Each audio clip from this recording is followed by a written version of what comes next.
But you know, that's still a guy that's on the market that maybe is a little bit shocking at this point. It's another Oriole free agent. Tony Taters. Anthony Santander is still a free agent as we speak. And guys, I'm a little bit shocked because Teoscar Hernandez made that deal recently to go back to the Dodgers. So Anthony looks like the hot outfield bat that's still left. MLB Network talked about it earlier. Let's play that clip and we'll react on the other side.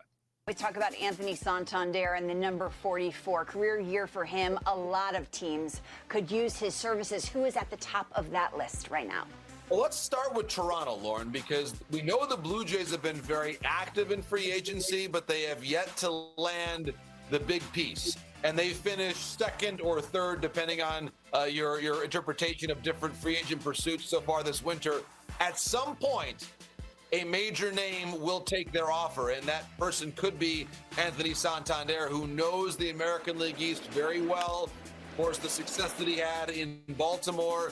The Tigers are also involved in the Santander sweepstakes. Evan Petzold has reported on this as well in the Detroit Free Press. And the Los Angeles Angels have also been mentioned as a fit. I tend to think, though, Lauren, that the Tigers and Blue Jays are near the top of the list, if not the number one or number two potential suitors for Anthony Santander. His market could potentially move, and I know we'll get more into Alex Bregman's market later on in the show, but Bregman and Santander, there is some overlap there. We've seen the Tigers linked to Bregman. We've seen also the Red Sox linked to Alex Bregman. I do think the Santander and Bregman markets are linked in some way, shape, or form because of the potential involvement of the Blue Jays and the Tigers in both of those. So you're hearing that. Santander, Toronto, Detroit. Yeah. Be strange for Orioles fans to see him in Toronto. And personally, unless you're chasing the money for Tony, I don't. What do you want to be in Toronto for? I just don't know direction-wise for Toronto. They're in a weird situation here, and they have been. They've been a team that's been trying to build up, but they haven't had the success on the field. They have Bo Bichette and Vlad Guerrero Jr. They've been a team that's been projected to contend in the AL East, and they haven't lived up to those expectations. Detroit is that team now that looks like they're ready, right? And I feel like Detroit would make sense. I think Houston makes a lot of sense. I think Houston, that was the one team I was going to wait to sleep on. I feel like we're finishing each other's sentences today. Yeah. Houston Astros. I think Tony Taters would light it up in Houston. I do too. And I think if we're talking about a team that's not linked to Tony, it is Houston. Yeah. Like we saw about things of going, where does these teams pop out of nowhere? I think Houston would be the team. They need the fit. It makes sense. Why not go to a place, especially with that short porch in in left field for Tony as a switch hitter? It really would fit his needs, and they still have a competitive team. What do you think then about with Tony in Detroit and Toronto in general? I think he goes to Toronto. You do? Yeah, because I think what John kind of said, someone's got to take the offers. Like Toronto is trying to give away money, and somebody's got to take the offer. They were in on Shohei, didn't get him. In on Juan Soto, didn't get him. In on Burns, didn't get him. Every top guy that has hit the market, it's been linked to Toronto. They've got to give somebody the money. I don't think he goes to the Tigers. I don't think that happens. I think the only team, like you guys said, maybe a Houston comes in and gets him. I think that would be his best fit. But I think of just teams that are willing to just spend money because they're in desperation mode. It's Toronto. They're okay giving up the extra few $1 million because they're supposed to be competing. We don't know what they're going to be doing because if they don't get a Tony, if they don't add to this team, are they taking away Vlad because he's a free agent after next year? Is he going to sign? You have Bo Bichette. We've seen rumors of him getting traded possibly. I think it's going to be Toronto solely because I think Toronto's going to overspend because they want to get somebody. They just want to get somebody. And I think Tony kind of fits that mold of he's a good player. He would add something to their lineup, and they are desperate enough where they'll give a big overpay for him to come play in Toronto. And that's where it comes down to. Yeah. I feel like the Toronto Blue Jays have been on every player that's ever existed in free agency. They got to get somebody. That's my reasoning. They got to get somebody. At some point, you think they have to, but if they don't, well, you know what? You can't say that they didn't try. But I want to go the other side with Detroit. Detroit obviously wants to add one more player. And you're seeing that Alex Bregman could be a good fit there. I still wouldn't rule out that Bregman goes to the Mets. I don't want him to go to the Red Sox for the AL East concern. But I'll tell you this, guys, the one free agent that's left that could have the biggest impact on a team making a postseason run is Alex Bregman. I love him as a player. I don't think people understand how good of a player he is, even on his down years. He hits for contact. He doesn't strike out much. He plays good defense. And it has that it factor. Why wouldn't you want a guy like that? But it feels like if Detroit doesn't get Bregman, I could see Tony sliding in there. But I also think that Alex could. Yeah, the Mets want everybody, don't they? I think the Mets want absolutely everybody.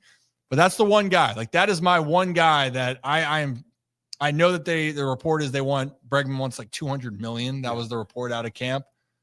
He is, to me, a complete game changer, and it's still a guy that's waiting around. But this is how free agency gets, Brad. Like, it's just nuts. Yeah. Like, I thought Tony's market. Also, I thought the market would be hotter. The fact that Teoscar went back for 3 years, $65 million. What was it? Tony's market's probably not going to be as hot as was initially anticipated, solely based off of how some of these other deals have gone. Yeah. Same thing with Pete Alonso. Pete I was Alonso's just about deal. to say the Mets want everybody but Pete Alonso. Yeah. Also, real fast, this stat just blows my mind every time I read it on Twitter, and then I looked it up to confirm it. Alex Bregman has 191 home runs in his career, only 14 to the opposite field. Wow. Only 14 times he's gone out. I mean, obviously the Crawford boxes help, but you just think like only because, like you said, he's one of the best. If you go over the past 8 years, one of the best hitters in baseball. It feels like, especially a clutch moment. Alex Bregman's always delivering. Only 14 times went opposite field homer. Yeah. It's one of those stats where you read and you're like, that can't be right. But it is. Yeah, but it is. It would be a fascinating conversation. And I know a lot of people are saying, well, what about Bregman to the Orioles? Jordan Westburg's your third baseman. And we're gonna stand with that. Jackson Holliday should be your second baseman to start this year. Gunner's your shortstop. The Orioles infield is done. Yeah. Would the Orioles bring back Tony Taters? Just humor me for a second. And then they have the ability to trade Heston away. That's I brought up this thing. I sound Kevin and Zach correct. I could see it being a very solid strategy to bring back Tony, and then you use Heston Kjerstad, and you go to a team like the Mariners, and you're like, we want one of the young guys. That makes too much sense. I love everything about what you just said. That's the one part, is that if this is my thing, if you keep Heston, and I love Heston, Pig Suey, Razorbacks, he's got to play this year. That's what I'm saying. Like, he has to play. Where do you put him? He has to play. Yeah. He has to play. And if he's not going to play, the best opportunity for him is to trade him somewhere else. And I'm with you. If they make that decision and they want to bring Tony back, then Heston has to be in the deal somewhere else. It has to. Because he is a guy, I still believe Heston has a chance to hit 25, 30 jacks in the big leagues per year. Yeah.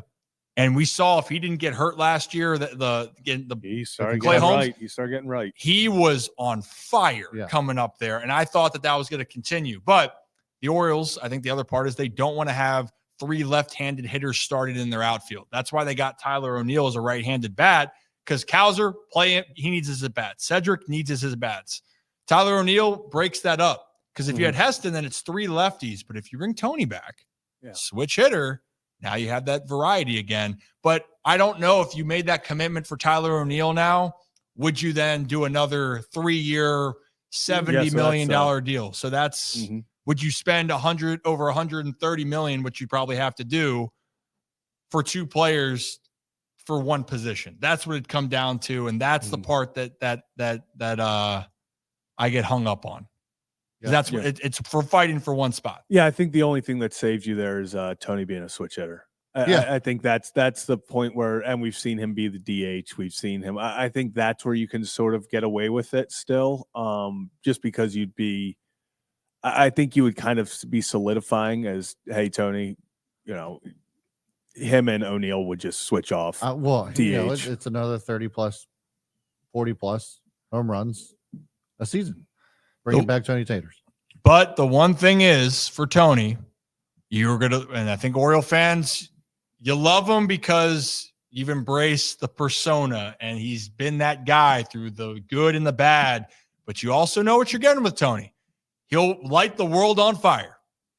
He'll hit. He'll probably lead your team in maybe your top offensive categories: homers, RBIs, extra base hits. And I think Gunnar is. I got to see what Gunnar had last year.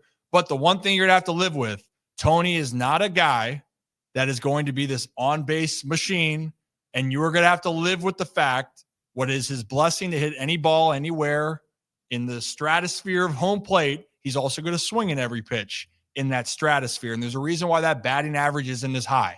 There's a reason why when you're looking at Teoscar Hernandez and Santander, though they have similarities, Teoscar, at least average-wise hitting, is a little bit more consistent than Tony. So we could talk about that for a while, but the Orioles, make no mistake, it will be interesting to see what they do, and we will see what happens with Anthony Santander here in the next couple of weeks because, guys, we are about a month and a half away from pitchers and catchers reporting. Yep. Yeah. It's here. Time is here. The time is now. And I cannot wait. 90 days away from opening day, something like that. It's close. Yeah. It's crazy to think about. It is crazy. Well, hey, guys, you new to the channel, hit that like and subscribe button. Ryan Ripken Show, do this live every Monday, Thursday, whenever the Ravens play.